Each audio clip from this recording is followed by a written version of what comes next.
আম্মুর হাতের চিতই পিঠাটা খুবই সফট হয়। প্রতি শীতে তো এই পিঠা আম্মুর হাতে খাওয়াই হয়। আর আম্মুর এই সফট পিঠার একটা সিক্রেটও কিন্তু আছে, যেটা গতবারই আমি আপনাদের সাথে শেয়ার করেছিলাম। তো সেদিন রাতে বাসায় গিয়েই দেখি আম্মু পিঠার আয়োজন করে রাখছে। এখানে হচ্ছে গরুর মাংস রান্না করে রাখছে, আর এখানে হচ্ছে আম্মু শিম তরকারি রান্না করছে, আর এখানে হচ্ছে মাছের ভুনা টমেটো দিয়ে। তো আমি পিঠা খাবো না তরকারি দিয়ে ভাত খাবো তাই চিন্তা করতেছিলাম। আমি যখন আমাদের বাসায় যাই তখন মনে হয় আমি একটা ফ্যামিলির মধ্যে আসি, মানে খাওয়া দাওয়ার এত অপশন থাকে।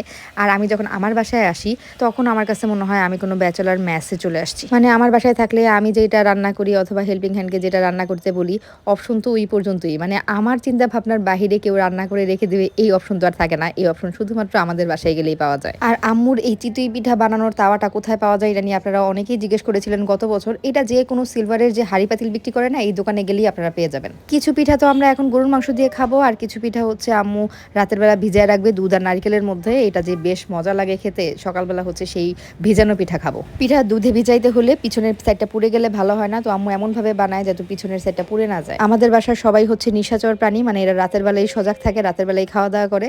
তো রাতের বেলায় খাবারের আয়োজন থাকে। তো এখানে হচ্ছে চিকেন মেরিনেট করে রাখা হয়েছে, আর এখানে পাস্তা বানাইছে প্রাপ্তির মা। প্রাপ্তির মায়ের হাতে পাস্তা যে কি পরিমাণ মজার হয়, আর ওর হাতে শুধু পাস্তা না, চিকেন ফ্রাইটাও অনেক মজার হয়, দেখতেও কিন্তু খুব সুন্দর হয়। মানে রেস্টুরেন্টের চাইতেও মজার হয়। উপরের পাটটা হচ্ছে ক্রিস্পি হয়, ভিতরে একদম জুসি জুসি চিকেন থাকে।